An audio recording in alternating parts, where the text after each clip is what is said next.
dan apa saja hikmah yang bisa kita dapatkan? Nah, untuk membahas itu semua kita sudah terhubung secara virtual dengan Pak Mawi Husni Albar MPDI. Beliau merupakan Kepala Pusat PKM UIN Prof. Kiai Haji Saifuddin Zuhri Purwakarta. Assalamualaikum Pak Mawi, bagaimana kabarnya sore hari ini? Waalaikumsalam warahmatullahi wabarakatuh. Mbak Puput, sehat Alhamdulillah. Mbak Puput juga sehat ya? Alhamdulillah sehat juga, Pak. Baik, Pak Mawi, untuk episode Alhamdulillah. Oase kali ini kan kita akan membahas mengenai hikmah memperingati Maulid Nabi Muhammad SAW nih, Pak. Mungkin Allahumma alaihi sebelumnya Pak Mawi wasallam. bisa menjelaskan terlebih dahulu apa itu Maulid Nabi dan maknanya sendiri itu apa, Pak?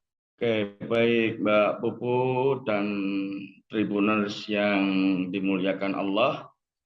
Sebenarnya ketika berbicara maulid ya, kata maulid atau milad itu kan memang dari bahasa Arab ya, yang berarti hari lahir, di mana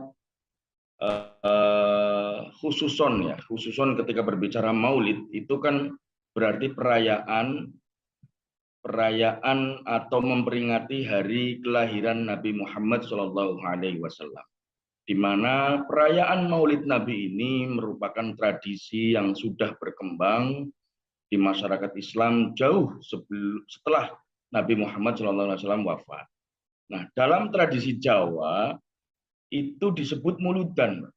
Dalam tradisi Jawa itu disebut muludan, yaitu tadi memperingati lahirnya Nabi Muhammad SAW yang jatuh pada tanggal 12 Rabiul Awal. Secara substansial, perayaan Maulid Nabi Muhammad SAW ini sebagai bentuk penghormatan dan juga kegembiraan serta upaya untuk mengenal keteladanan Rasulullah SAW sebagai pembawa ajaran Islam, ya, sebagaimana termaktub di dalam surat Al-Ahzab ayat 21 yang berbunyi Bismillahirrahmanirrahim, laqad kana lakum fi Rasulillahi uswatun hasanah. Sesungguhnya pada diri Rasulullah benar-benar ada suri toladan yang baik bagimu. Kemudian dilanjut lagi, Mbak. Ini ada surat Al-Qalam ayat 4 yang bunyinya wa innaka la'ala khuluqin azim. Sesungguhnya engkau benar-benar berbudi pekerti yang agung. Jadi betapa kemuliaan akhlak Nabi Muhammad SAW itu tidak hanya diakui oleh kalangan umat Islam saja, Mbak, tapi kaum non-Muslim pun turut memuji perangai beliau. Sampai-sampai beliau itu diberi gelar Al-Amin. Tahu artinya kan, Mbak ya? Iya, Pak. Artinya adalah orang yang jujur. Itu karena kejujurannya beliau, Rasulullah SAW. Begitu, Mbak, kira-kira. Baik, Pak Mawi, mungkin banyak Tribuners yang pengen tahu juga nih, Pak. Sebenarnya sejarahnya Maulid Nabi Muhammad ini seperti apa, Pak? Sebenarnya ada beberapa versi ya, Mbak. Misalnya ada beberapa kalangan yang berpendapat bahwa Maulid Nabi ini pertama kali muncul pada zaman Salahuddin Al-Ayyubi, ya, di tahun 1993 Masehi kalau tidak salah. Ya. Salahuddin itu dia menyebut apa ya? Maksudnya menganjurkan umatnya untuk memperingati Maulid Nabi guna membangkitkan semangat jihad kaum muslim. Pada saat itu beliau dan umat Islam memang berada dalam fase berperang melawan pasukan atau tentara salib. Meskipun demikian, pendapat tersebut juga masih diperdebatkan, Mbak. Ya, ada sebagian kalangan yang menolak bahwa Salahuddin sebagai pelopor Maulid Nabi. Mereka beralasan tidak ditemukan catatan sejarah yang menerangkan perihal Salahuddin menjadikan Maulid Nabi sebagai bagian dari perjuangan dalam perang salib. Terus kemudian juga dikatakan di dalam kitab karyanya Syekh Jalaluddin As-Suyuti, dia mengungkapkan bahwa perayaan Maulid Nabi Nabi besar Muhammad SAW ini dilakukan pertama kali oleh Raja Mudzaffar. Beliau adalah penguasa wilayah Irbil. Ia seorang raja pemberani, ya, pahlawan yang alim, dermawan dan juga adil. Nah, kemudian ada juga yang mengatakan bahwa awal mula peringatan Maulid Nabi itu diadakan oleh Al-Mu'izz Lidinillah. Ya. Beliau adalah Khalifah Fatimiyah, asal dari Mesir, yaitu pada tahun 361 Hijriah. Ia bermazhab Syiah, itu Mbak. Terus kemudian ada lagi dari kalangan mazhab Sunni. Nah ini. Pertama kali mengadakan Maulid Nabi itu adalah Syamsud Daulah dari Nizamul Mulk di Irak, Mbak. Ya. Itu kira-kira sejarahnya, Mbak. Jadi memang ada beberapa versi. Itu Tribuners. Baik, Pak. Lalu terkait hukum ini, Pak. Apa hukumnya memperingati Maulid Nabi Muhammad ini, Pak? Apa mungkin Oke, ya terkait dengan hukum memperingati Maulid Nabi Muhammad SAW ini juga ada beberapa lah. Misalnya ada yang menyebutnya mubah atau boleh. Mengapa boleh? Ya karena memang di dalam peringatan itu memang tidak ada hal-hal yang memang jelek gitu kan. Misalnya ada pengajian. Nah ini kan bukan hal yang buruk gitu. Terus kemudian ada unsur sedekahnya begitu. Nah ini kan juga tidak ada yang buruk. Kemudian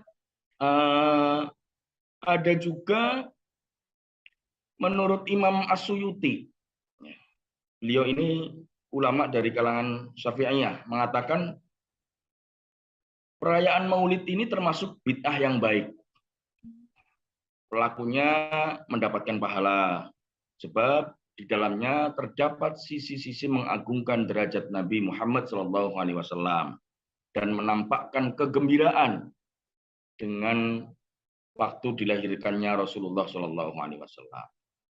Terus kemudian Imam Ibnu Taimiyah, nah ini dari kalangan madhab Hambali, ia mengatakan begini, mengagungkan Maulid Nabi dan menjadikannya sebagai hari raya telah dilakukan oleh sebagian manusia dan mereka mendapat pahala besar atas tradisi tersebut karena niat baiknya dan karena telah mengagungkan Rasulullah SAW. Begitu Mbak Puput. baik, Pak Mawi. Lalu terkait cara terbaik dalam merayakan Maulid Nabi ini sebenarnya seperti apa, Pak? Mungkin para Tribuners juga ingin tahu dan melakukannya ini, Pak. Iya, cara melakukan peringatan Maulid Nabi Muhammad SAW ini kan macam-macam ya Mbak ya. Ya macam-macam karena begini, kita kan memperingati hari kelahiran sosok yang kita cintai, begitu. Jadi kalau Mbak Puput punya pasangan itu kan ya merayakan hari ulang tahun atau hari kelahirannya pasangan kita karena Mbak Puput itu mencintainya, itu kan pasti dibuat yang wow lah gitu. Ya sesuai dengan porsinya barangkali, mungkin tidak perlu pakai balon-balon karena ya kan pasangannya kan bukan lagi anak-anak gitu. Nah, begitu juga dengan perayaan Maulid Nabi Muhammad SAW. Ya, dengan rasa cinta kita atau mahabbah kita kepada Nabi Muhammad SAW, ya tentu bisa dengan memperbanyak sholawat. Terus kemudian bisa kemudian kita memperbanyak sedekah. Atau dengan tradisi-tradisi yang sebagaimana sering terjadi di Indonesia. Ya, bisa dengan membuat selebrasi ya berupa pengajian akbar, kemudian nanti ada lantunan sholawat, bisa juga pembacaan sholawat al-barzanji. Itu Mbak, bisa dilakukan sesuai dengan kemampuan dan tentu tanpa mengurangi rasa cinta kepada beliau Rasulullah SAW. gitu. Baik, Pak Mawi. Lalu terkait hikmah ini, Pak. Apa sih, Pak, hikmah dan keutamaan yang terkandung dalam peringatan Maulid Nabi ini, Pak? Gini Mbak Puput dan Tribuners ya, bahwa momen Maulid Nabi Muhammad SAW ini jangan hanya dijadikan bentuk seremonial saja, tetapi juga bagaimana kita bisa meneladani ya, beliau ya, sebagai Nabi Muhammad, perilakunya yang dikenal sebagai orang yang bijak, gitu kan, orang yang memiliki jiwa kepemimpinan, ya, orang yang adil, orang yang jujur, dan masih banyak lagi perilaku-perilaku beliau yang layak untuk kita teladani. Nah, ada pun beberapa hikmah yang terkandung di dalam peringatan Maulid Nabi menurut saya. Yang pertama itu tentu kita dapat meningkatkan rasa mahabbah atau cinta kepada Nabi Muhammad SAW. Dengan senantiasa mengikuti ajarannya, mencintai Nabi Muhammad, itu juga berarti kita mencintai Allah, gitu Mbak. Kemudian yang kedua, ya, hikmahnya adalah bisa meningkatkan kualitas bersolawat atas Rasulullah Shallallahu Alaihi Wasallam. Ya, meskipun mungkin ya kalau hari-hari biasa kita secara kuantitas bersolawatnya itu tidak terlalu banyak, gitu. Tapi dengan momen peringatan Maulid Nabi ini, ya, karena di mana-mana itu di berbagai tempat, di musola, di masjid itu merayakan Maulid Nabi dan banyak kegiatan-kegiatan sholawat, tentu ini akan mendorong kita semuanya untuk senantiasa menghadirkan dan memperbanyak sholawat kepada baginda Rasulullah Shallallahu Alaihi Wasallam. Ada lagi Mbak, ya, sama Tribuners ini. Yang ketiga, misalnya kita bisa mempelajari, ya, syukur bisa mempraktikkan sifat-sifat terpuji beliau dengan membaca kitab Al-Barzanji, ya, syukur kita tahu maknanya, itu kan setidaknya kita bisa meneladani beliau. Terus kemudian dengan peringatan Maulid Nabi ini juga kita bisa meningkatkan rasa syukur, sehingga senantiasa bersyukur dengan apa yang kita miliki. Nah, gitu. Merasa bersyukur dengan apa yang kita miliki, itu yang kadang-kadang kita lupa. Ya, kadang-kadang kita lupa Tribunus. Karena penting sekali bagi kita, ya, setiap muslim untuk selalu bersyukur atas segala apa yang telah Allah berikan kepada kita. Tentu tidak terhingga jumlahnya, Mbak. Insya Allah kalau Mbak Puput punya kalkulator untuk menghitung nikmat yang Allah berikan itu nggak cukup, Mbak. Sampai error bisa jadi kalkulatornya. Begitu, Mbak Puput. Baik, Pak Mawi. Lalu di masyarakat Jawa sendiri ini kan ada peringatan Maulid Nabi yang identik dengan namanya sekaten ini, Pak. Mungkin Pak Mawi bisa memberikan pandangannya terkait peringatan Maulid Nabi dengan tradisi sekaten ini bagaimana, Pak, menurut Bapak? Ya, sekaten ini kan kalau saya lihat ada di daerah Jogja atau Solo ya Mbak, kalau nggak salah ya. Ya, sekaten ya itu kan upacara yang diselenggarakan kalau nggak salah setiap tanggal 5 sampai dengan 11 Rabiul Awal. Ya, pada kalender Jawa itu malah justru disebut dengan bulan Mulud. Ya. Maksud dan tujuan diadakannya upacara sekaten itu untuk memperingati kelahiran Nabi Muhammad SAW. Selain itu, memiliki tujuan sebagai sarana penyebaran ajaran Islam. Tribuners, ya, perlu diketahui bahwa sekaten ini kan diadopsi dari bahasa Arab yang syahadatain, ya, karena mungkin lidahnya orang Jawa gitu, jadi bilang syahadatain itu sulit menjadi sekaten. Nah, syahadatain itu ya syahadat tauhid dan syahadat Rasul. Nah, tradisi sekaten ini sebenarnya telah dilaksanakan secara turun-temurun, yaitu pada zaman Kerajaan Demak, yang pada dasarnya perayaan tradisi sekaten ini tidak bisa lepas dari salah satu wali, ya, Wali Songo, yaitu Sunan Kalijaga, di mana selain sebagai peringatan hari lahir Nabi Muhammad, Sallallahu Alaihi Wasallam, tradisi sekaten ini juga sebagai sarana pada saat itu tuh apa Mbak? Akulturasi budaya. Ya, akulturasi budaya, bagaimanapun Islam datang ke tanah Jawa itu, ya, ketika situasi budaya dan tradisi non-Islam telah mengakar kuat. Sehingga akulturasi ini sengaja dipilih oleh Kanjeng Sunan Kalijaga ini sebagai jalan syiar. Ya, masuk melalui proses penyesuaian terhadap adat istiadat, tradisi, dan budaya Jawa pada saat itu. Kemudian ditambahkanlah unsur dan nilai-nilai Islam yang ada di dalamnya. Begitu Mbak. Jadi tradisi-tradisi yang seperti ini memang perlu dilestarikan, kemudian dikenalkan kepada kalangan-kalangan generasi milenial saat ini. Karena bagaimanapun juga tradisi sekaten ini bisa menjadi sarana pembelajaran ya bagi mereka, generasi muda khususnya, untuk mengetahui adat istiadat serta budaya yang ada di Indonesia, khususnya di Jawa. Ya, jadi di sekaten ini generasi muda bisa mempelajari mengenai budaya itu seperti apa, kemudian di situ di dalamnya ada gamelan gitu kan. Terus kemudian ada apa namanya? Yang tinggi itu Mbak, namanya apa Mbak kalau di sekaten itu? Nah, itu kan juga memiliki makna-makna tersendiri ya. Serta tentu di dalamnya ada nilai-nilai luhur dari para pendahulu-pendahulu kita. Begitu Mbak Puput dan Tribuners. Baik, Pak. Ini untuk pertanyaan terakhir nih, Pak. Tadi kan kita sudah membahas terkait peringatan Maulid Nabi di Indonesia sendiri. Lalu bagaimana peringatan Maulid Nabi di Tanah Arab ini, Pak? Mungkin Pak Mawi bisa menjelaskan atau mungkin tahu dan bisa menceritakan sedikit terkait peringatan Maulid Nabi di Tanah Arab ini, Pak. Waduh, saya belum pernah ke Arab ini Mbak. Tapi begini, di Arab itu malah justru tidak ada momen seperti di Indonesia. Ya.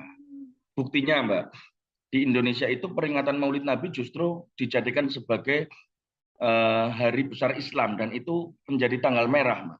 Nah, di Arab malah tidak setahu saya. Gitu. Di Arab itu malah tidak setahu saya. Jadi perayaan Maulid Nabi itu tidak seselebrasi yang ada di negara kita di Indonesia. Begitu yang saya tahu, Mbak. Kalau mungkin teman-teman atau Tribuners lebih paham nanti bisa dikoreksi. Begitu Mbak Puput. Berarti memang peringatan Maulid Nabi ini memang khususnya di Indonesia sendiri memang seremonialnya begitu dirayakan gitu ya Pak, begitu megah gitu ya Pak. Iya, Mbak Puput. Baik Pak Mawi, sebelum kita tutup episode Wasa kali ini mungkin Pak Mawi bisa memberikan pesan ataupun closing statement terkait hikmah memperingati Maulid Nabi ini Pak. Baik, Tribuners yang dirahmati Allah, dengan kita mengetahui kelahiran Nabi Muhammad SAW di bulan Rabiul Awal, yaitu di tanggal 12, itu tentu kita bisa mengambil banyak pelajaran-pelajaran, ya, bisa memberikan bisa mengambil contoh perilaku, akhlak, ya, yang menjadi simpul ketaatan dan keimanan, yang bisa memperbaiki dan mengubah moralitas masyarakat. Ya, ini sosok Rasulullah SAW ya, sebagai bentuk revolusi moral, akhlak yang dicontohkan oleh beliau itu mesti ditempatkan sebagai tindakan nyata pada pergaulan global yang penuh dengan tantangan. Aspek kebaikan, kejujuran, kesalehan, dan keadilan bagi semua kalangan yang diajarkan beliau perlu ditanamkan pada setiap tindakan individu. Nabi Muhammad SAW juga mengingatkan kita untuk mengendalikan hawa nafsu. Berbagai kemungkaran diawali dari hawa nafsu yang selalu diperturutkan oleh kita. Oleh karena itu, hawa nafsu harus bisa dikekang dengan senantiasa meningkatkan keimanan. Dengan meningkatkan keimanan dan meneladani akhlak-akhlak mulia yang dibawa oleh Rasulullah, maka kita berharap mampu akan menatap masa depan yang lebih baik. Baik, nah itu dia Tribuners penjelasan dari Pak Mawi seputar hikmah memperingati Maulid Nabi Muhammad. Nah, semoga penjelasan dari Pak Mawi tadi bisa bermanfaat untuk kita semua. Sekali lagi terima kasih Pak Mawi. Sama-sama Mbak Puput, Tribuners, terima kasih. Mohon maaf. Ya, Assalamualaikum warahmatullahi wabarakatuh. Mbak Puput. Nantikan terus episode-episode UAS selanjutnya setiap hari Jumat pukul 3 sore hanya di YouTube dan Facebook tribunnews.com. Saya Varianida Putuliani beserta aku yang bertugas mohon pamit undur diri. Wassalamualaikum warahmatullahi wabarakatuh. Terima kasih sudah nonton. Jangan lupa like, subscribe, dan share ya.